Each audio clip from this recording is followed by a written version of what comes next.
السلام علیکم جی، کیسے ہیں سب؟ ٹھیک ہیں جی۔ یہ بڑے سے ڈرم میں نظر آنے والا شخص، اس کا نام ہے پال الیگزینڈر۔ یہ جو بڑے سے ڈرم میں پیک ہے، یہ اس کے پھپھڑے ہیں، لوہے کے پھپھڑے ہیں۔ یہ اس بندے کو 6 سال کی عمر میں پولیو ہوا تھا، اور جس کی وجہ سے اس کے جو پھپھڑے تھے، جنہیں لنگس کہتے ہیں، وہ ڈیمیج ہو گئے تھے۔ تو اس وقت 1952 میں ڈاکٹرز نے اس کو اس ڈرم میں پیک کر دیا تھا۔ یہ ڈرم کے ذریعے سانس لیتا ہے اور اس کے پھپھڑے کام کرتے ہیں اس ڈرم کے ذریعے زندہ۔ اگر اس ڈرم سے باہر آ جائے گا تو اس کی موت واقع ہو سکتی ہے۔ تو یہ 24 گھنٹے اسی ڈرم کے اندر ہی پیک رہتا ہے۔ تو یہ بندہ اپنے گھر کے باہر کھیل رہا تھا 6 سال کی عمر میں، تو اس کو پولیو کا اٹیک ہوا تھا۔ اس وقت یو ایس اے میں پولیو کی ایک وبا چلی تھی بہت زیادہ، جس کے اندر یہ اس کی لپیٹ میں یہ بھی آ گیا تھا، تو اس کے لنگس ڈیمیج ہو گئے تھے۔ تو یہ بندہ پیشے سے وکیل بننا چاہتا تھا، جو پریکٹیشنر وکیل ہوتے ہیں، یہ وکیل بننا چاہتا تھا۔ تو اس بندے نے اسی ڈرم کے اندر رہتے ہوئے اپنی تعلیم بھی کمپلیٹ کی، ہائی اسکول کی، پھر یہ وکیل بھی بنا، اور یہ پھر عدالت میں جا کے کیس بھی لڑتا رہا۔ تو آپ سوچتے ہوں گے کہ جب اس ڈرم کے اندر پیک ہے تو یہ عدالت میں جا کے کیس کیسے لڑتا رہا؟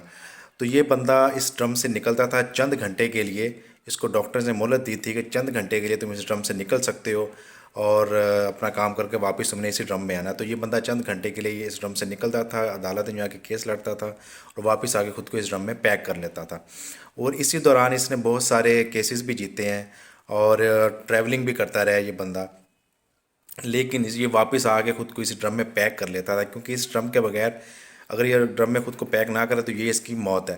تو اس بندے نے اپنی زندگی میں اور زندگی کے اوپر، اور جو انوائرمنٹ اس نے فیس کیا، جو ڈیفیکلٹیز فیس کی ہیں، اس کے اوپر اس بندے نے کتاب بھی لکھی ہے۔ کتاب بھی لکھی، کتاب آپ کو اسکرین پہ شو ہو رہی ہوگی، 3 ٹائم ڈاگز، اس نے کتاب لکھی ہے۔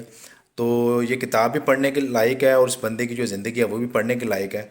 تو اگر ہمارے پاکستان میں یا ایسا کوئی بندہ ہوتا، تو آج کل آپ دیکھتے ہیں کہ روڈوں پہ کتنے مانگنے والے ہیں، کہ تھوڑی سی معذوری بندے کو ہوتی ہے، ڈسیبلٹی کی ہوتی ہے، تو وہ بندہ مانگنا شروع کر دیتا ہے۔ کچھ لوگوں نے تو ایسے ڈرامہ بنایا ہوا ہے۔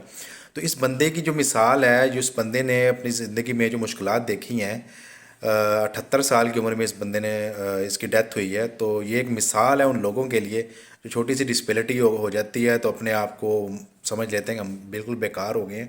یہ بلکہ پوری دنیا کے لیے ایک بندہ مثال ہے، اور یورپ والے تو اس کے اوپر ایک مووی بنانے کے چکر میں چل رہے ہیں۔